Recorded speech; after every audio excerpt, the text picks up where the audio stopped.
And hello. It's April the 1st, but this is not an April Fool's joke because it's gone past 12 midday, so we'd fire back anyway.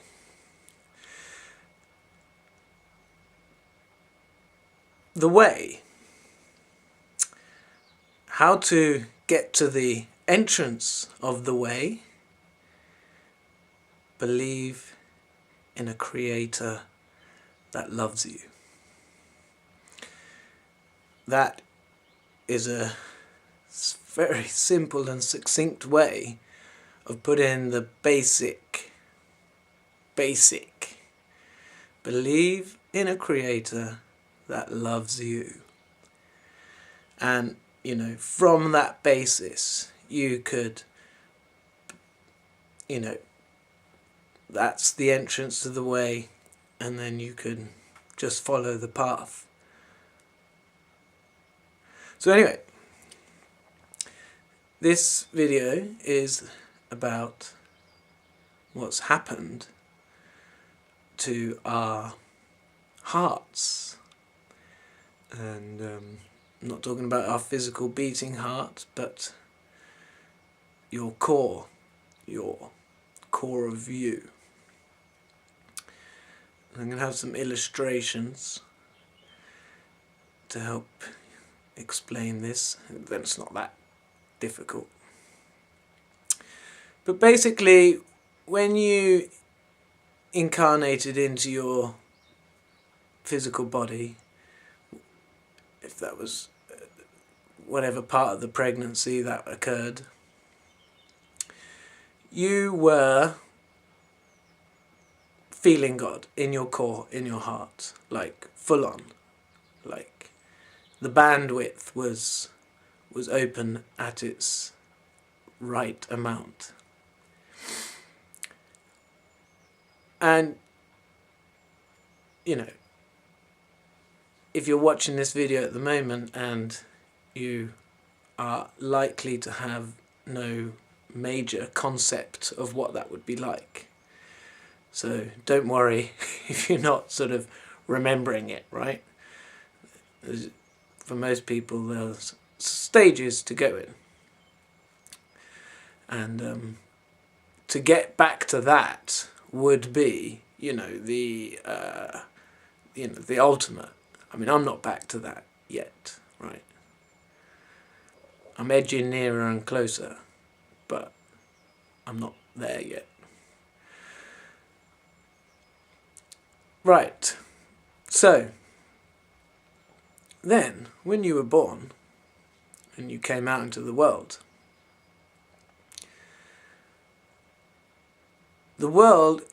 you came out into is, not right, is not, 100% there with the creator that loves us. And so what happens is the baby being in a higher state than practically everyone around it, including the parents, right, gets upset by this. This is like, well, I was in there in the tummy and it was all nice, and yeah, there are nice bits about this, but there are some not nice bits about this, and these gather up, and they upset the baby more, more. And then the parents don't know what to do. They don't know how to deal with it. They don't know why the baby's not happy, They're happy. Like, why is the baby not happy? Been fed, been changed, not happy. So once you've got to, like, the terrible twos, once the terrible twos, and the child goes through some pretty traumatic emotions, and comes out the end of it okay, like the parents, he's okay now, stopped having these major tantrums now, he's kind of, and what's happening is that the child has accepted the narrowing of this channel. where the love flows from God.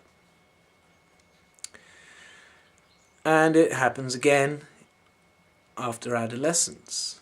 Well, it's probably happening gradually, but around adolescence time, 14, 15, there's usually another major one. You could call it the terrible 14s. And obviously it probably varies a bit when people get this, but it's the moodiness, Again, it's exactly the same basically as what's happening in the terrible twos. And again, that band that allows God's love to flow into your core narrows again. But you can get by on it. You look at older people, you're still happier than them. So you put up with it. And, you take your good times with your hard times.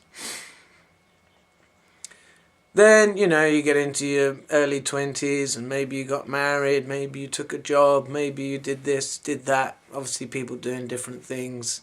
It's going to be a bit more varied. But the standard trend, especially for people in the Western world, is to carry on narrowing that band. And you get to about the age of 40, and you may have experienced that band become completely closed. And that's basically like a wave of depression that's cut off. And there's nothing worse than that, I don't think. There's nothing worse than that. Dying at that point doesn't feel like it's a sting.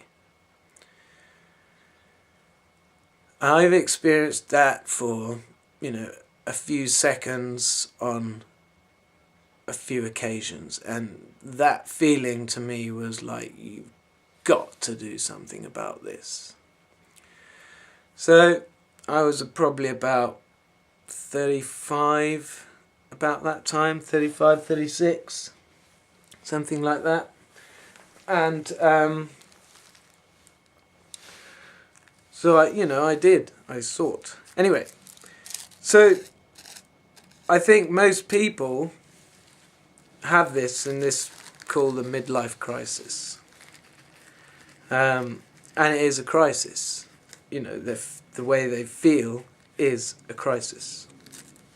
So, most people find a way to gradually start undoing this issue. So, for example, going for long walks. Long walks can help because you've got one goal in mind, one focus. You're walking from A to B. That's all you got to worry about. Ain't no other problem. As long as you're making progress from A to B, you can be content because you're achieving your goal. And while you're walking, just step, step, step, step, step, the mind can wander. You're achieving your goal, so you're not in a negative frame of mind. So you're less likely to worry about stuff. You're outside, it's fresh air. When you can see far, that often makes you more optimistic. And so that can help, right? But ultimately what's helping is you, in your mind, just allowing thoughts to flow, to take their process and flow. Now, a better way to do it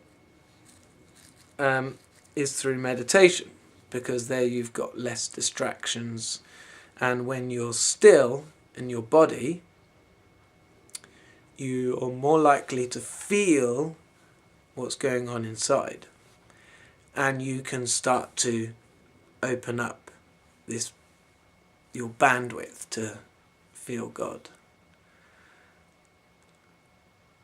And the bit about feeling God obviously just doesn't happen automatically.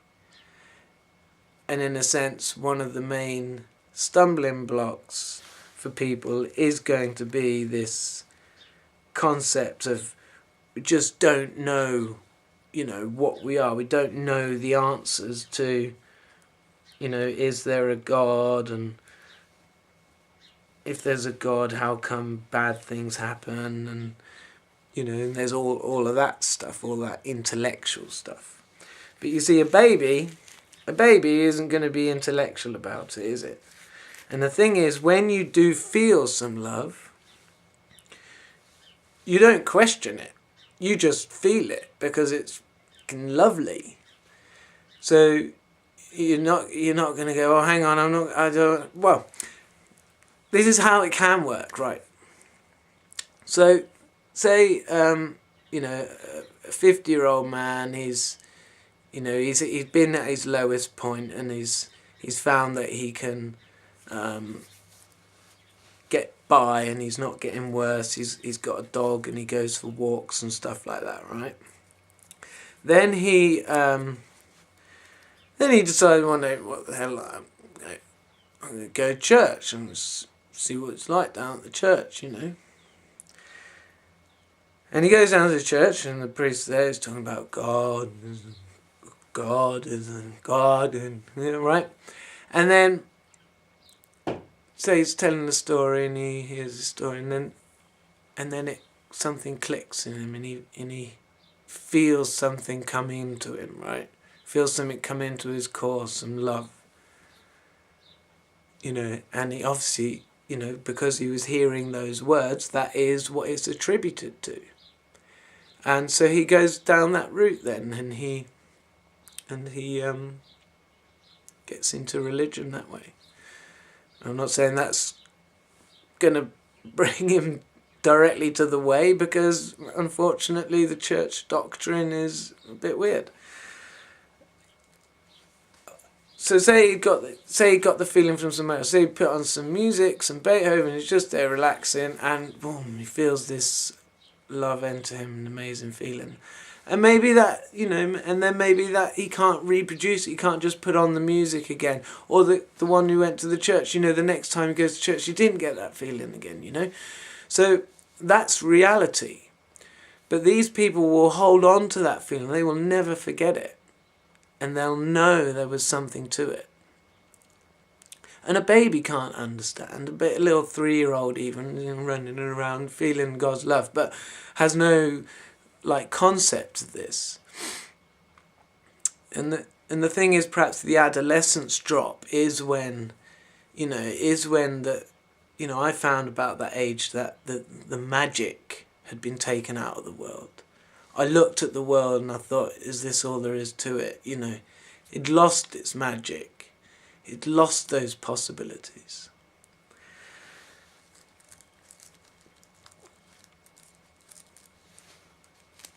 So that line, what I said at the beginning, will bring you to the entrance. Believe in a creator that loves you. And then something else that came to me today that sort of put into a line, if you like, is the amount we resist.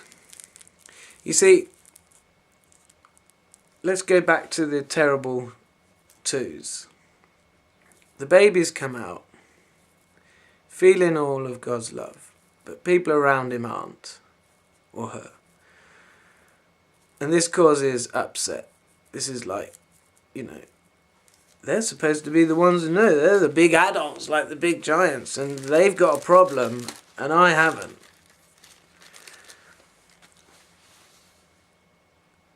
But the parents put pressure on us to be like them.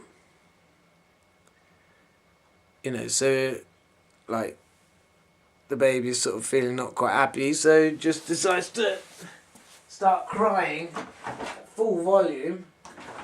But it's 3 o'clock in the morning. The neighbours will hear, and so the parents are obviously putting a lot of pressure on the kid at that point. Shut up, even smack. I did that to my son about that age. He woke up in the middle of the night. He saw that his brother was in his bed, and he started screaming that he didn't want that. And I lost it. I hit him on the leg like twice, and it was horrible. It was a horrible feeling. It was so wrong with me. But I didn't know what else to do. It's 3 o'clock in the morning. He's just screaming his head off.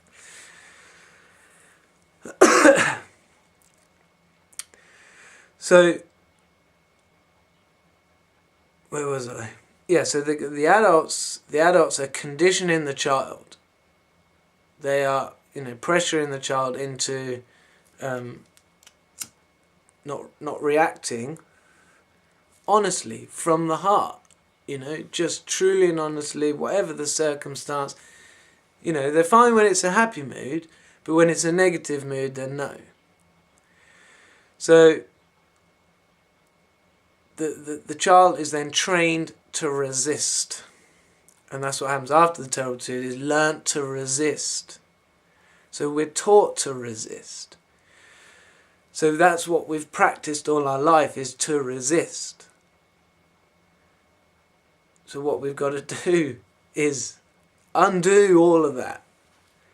And that's not so easy, because you're having to fix things that you did back when you were 2 or 3 years old, and most people can't even remember when they were 18, let alone that to age. You might have a couple of rehearsed memories that you can remember, but can you go back and remember exactly how it was to be you at that age? And that's, in a sense, simply one of the best ways to do it, is to just, start going back a couple of years, go back 10 years, go back 15 years. Take your time over it. You've got plenty of time.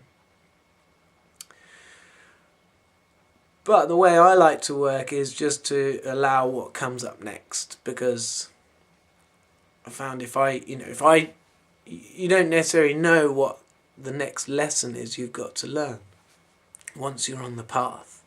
This is once you're on that path, right? Once you're on the path, you can take what comes, because it's usually, it's always the best thing. But this is the way we're trained to resist. It happens so fast in your mind. You will veer away from the subject. You'll have a little quick snap feeling, and what's called a fear block. So because you've trained yourself this way, there's this fear block, and it's like your way that you've trained. So say if you did get smacked when you cried, right? So then every time before you'd feel that feeling coming that you want to cry, that fear block would click off, and it would divert you onto something else. You would start thinking about something else, and you may often not even realise you've done it. So people are ready when they're ready. You can't force anyone. But what will force people is feeling that thing close, that depression feeling. It's so horrible. It will force people to do stuff. I guess that's most likely why sometimes people do kill themselves, because they can't find a way out of that. So there is a way out. People do find the way out. There's slow ways out, and there are fast track ways. Fast track ways. God has put something on the earth which helps a lot with this, and that's cannabis.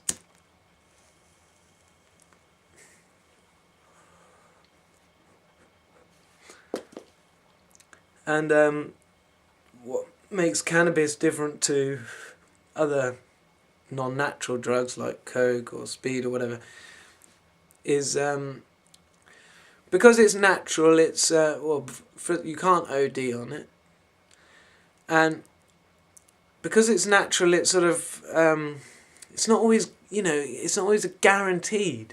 I can smoke a joint and then be busy doing something, and I'm not going to feel high. I'm not going to get much from it. But I smoke cannabis joint and then sit and do nothing, meditate, start feeling these feelings, my heart, the eternal part. It's great for that.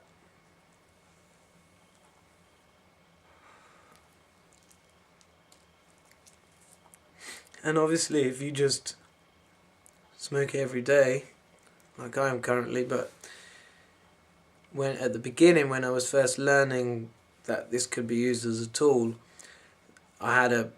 first time I had a 2-week break, and then I had like just a puff or two. I had this experience, and then I was doing that for a while, 10 days, usually 10-day break, and then I'd get a little bit, smoke it over a couple of days, high as a kite, and then go another 10 days without it. But gradually I've come back to just having it as a staple.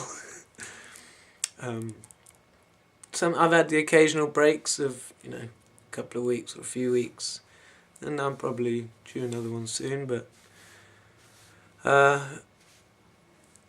think God keeps providing it for me because there's still work to do.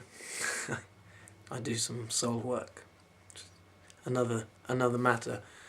So when I'm not working on myself, I'm paying it forward. That's what I think I'm doing anyway.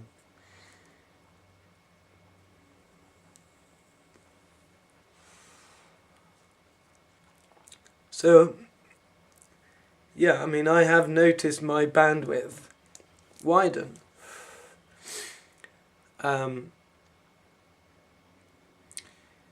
In the beginning, it was pretty narrow. It was, just an estimate, maybe less. Now I'd say I'm getting this, and you know what I mean. It's not absolutely concrete, of course, and right now, this second, I'm not. Now I am, right? But when I started to say that, I wasn't. But so, and then when you're in a thin thing, which unfortunately most adults on this planet are, you could touch for a moment. There could be something on your mind that just brings you down that much that it touches. So, I've noticed over the last 4 years that there's still been a negative thought that could bring me, boom, down. But knowing that it wouldn't last that long and stuff like that. But yeah, it's been a journey, and it's going to be a memorable journey for everyone. This is the awakening of your eternal soul, if you do it while you're alive on earth. Otherwise you'll do it in the next life. But it does seem like there's a grand awakening going on.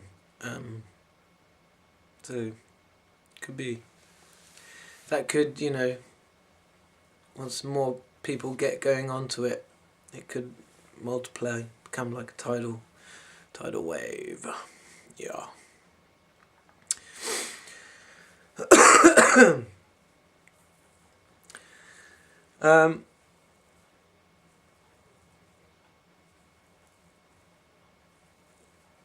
Yeah, so it still helps me to smoke cannabis. That helps me sort of get into the soul feeling. And for example, like most of the time you're thinking, I'm Stephen Hartley, I'm 42 years old, I live in Banbury, and these people around me go to work and they do that, and I do what I do. I do work, but not the normal 9 to 5 hours, self-employed and stuff. Right? And do I deserve to sit here and just meditate? Is that right? And then I think on another level, hang on a minute, I'm a 4 billion year old soul. I've been given this vehicle, to have an experience on this planet for a finite time, and that's mine. I'm not a slave, so I should be able to choose to do what I want. I'm not dishonest. I'm being completely honest with all authorities. I don't phone the police and tell them I smoke cannabis, but see, that was just stupid. They should legalise it anyway, and it's slowly happening, because there's nothing wrong with it. It's very good stuff. I did have epilepsy when I was little. Anyway, so when I'm thinking about my soul and everything else, that puts that more in perspective. That puts it in that perspective. And the cannabis helps to do that, because it kind of helps you... I'd say make a connection with, with God. It does. So could I feel the love without the cannabis? Yes, I could. But it's quite difficult. You are influenced by what's around you. The soul picks up on others. So to be, Iron, Lion, Zion, to be you, in spite of that, cannabis is there. And, yeah. So it's either that or long walks, So you can, if you want the fast track, there's the herb. And the leaves are different, and because you should get the natural stuff. The skunk is unpredictable. It can be amazing for this sort of work, and it can make it more challenging. It will certainly make it more challenging. It will be. But you'll be in a more... you'll be, in a sense, in a higher state to accept those challenges. So maybe I'm weaning myself off, and but yeah, that's my journey, I'm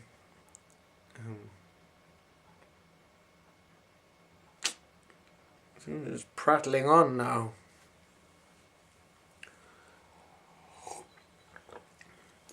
Well, I've already decided I'm going to cut this, so I might as well prattle on a bit more, because I did think there was more I wanted to cover on the old bandwidth. Well, why don't I just, because I do open eye meditation anyway, right? So, believe there's a God, believe in a creator that loves me. That's a great little mantra. I mean, I don't do mantras like, say, let go and allow, but sometimes just to start yourself off, or if I'm struggling to be comfortable, I'll go through the tendencies of the soul. Like the bad tendencies, hopelessness. There's no such thing as hopelessness with God. Dependence on other things, that's a common one with me, obviously. And so I've got to get into that viewpoint where I'm dependent on God and only God. Then there's anticipation, you don't want that. Don't anticipate what's going to happen. And then there's forcefulness, or what's the other word I used for that? When you're just trying to force it. Anyway, you can't force it. Just allow what is going to come. So then the good tendencies is to have faith, honesty, joy, and enthusiasm. That's what you want to be. And then all the things you can love. Love yourself. Love others. Love your soulmate. Love God, Mother and Father. Love existence. Do you love existence? Anyway, so these little things can sometimes start me off. So then I'm sitting there. I'm aware of pressure and things in my chest area or sort of midriff, and so I need to be a bit more sensitive in my heart and gentle. Gentleness has great power.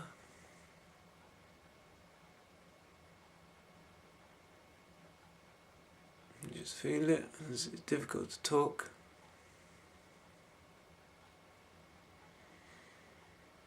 So you allow all feelings into the center, into the core.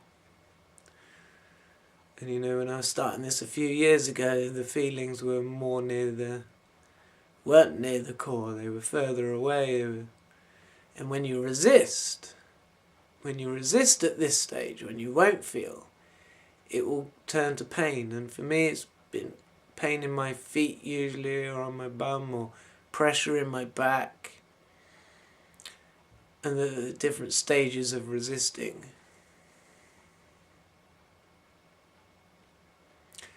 And if you continue resisting, you continue in the pain, then you're suffering. Then you're suffering the pain. And yeah, sometimes it's good to suffer the pain for a bit, because sometimes you'll get back into it. You'll start embracing the feeling where you're supposed to, getting towards nearer and nearer your core. But it will tire you out in the beginning. These time knacking me out totally. And sometimes I'm doing things that's for my own soul, and sometimes I seem to be doing things for others.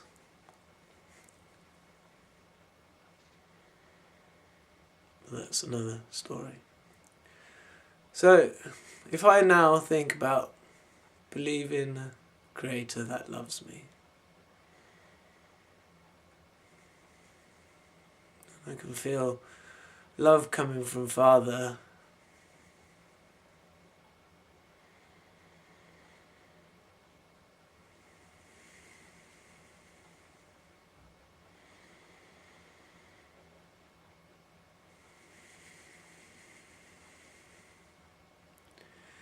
And I'm having to receive it, into my core. And at the beginning I was thinking, you've got to send some love back, but just respond genuinely. I mean, by liking it, you're sending love back. You can also. Sometimes I feel like, when I've absorbed some love and I'm just so full of love and I'm just throwing love out. There's never a problem in where to spend your love.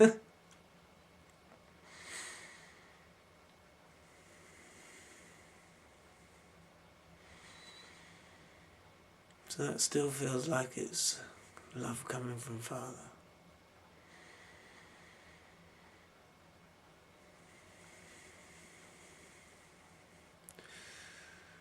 And having yearned for it, it would be wrong to not receive at this stage.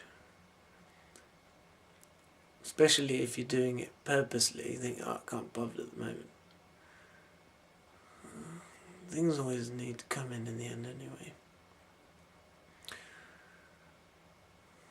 I just wanted to do Mother as well. And not make the video too long.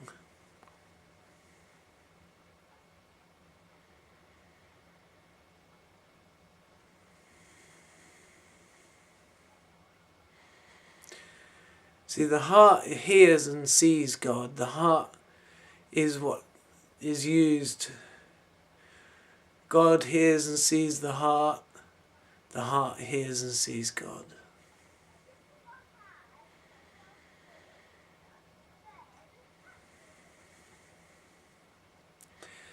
And I've been doing this, by the way, around other people. And when I was picking up my son from school and the kids were coming out, and I was noticing a difference when I was feeling some God love from Mother. People seemed to be laughing and joyous and, And it was slightly different when I was feeling it with Father. It wasn't the same. But I don't know, I think people felt more purposeful.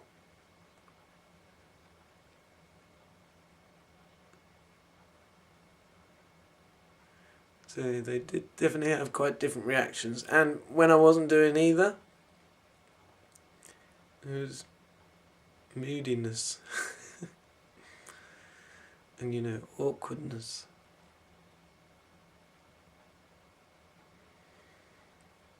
So yeah, I was just like, because I'm sitting in my car and it's quite big windows, so people can see me quite easily. But I'm just staring ahead, right? So when I was feeling Mother or Father God, there wasn't any sort of reaction towards me whatsoever.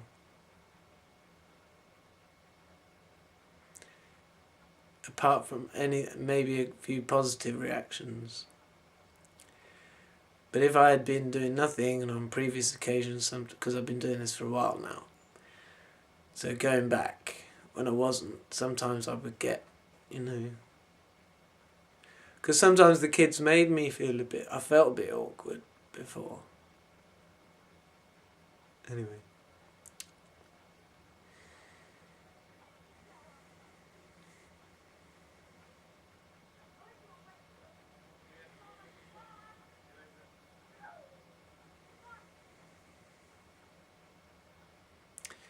So opening that channel, the more you open it, the more you'll have insights into how you used to be. So we've all been there. There's nothing hidden. You can go all the way, and you'll experience again what it was like in the womb.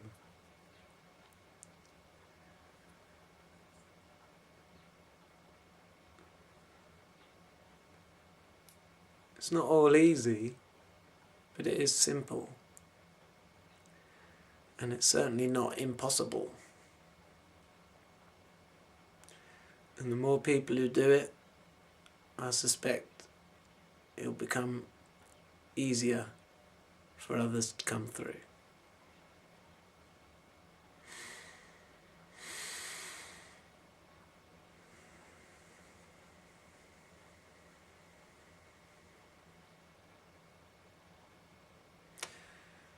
So I don't think there's anything else to add.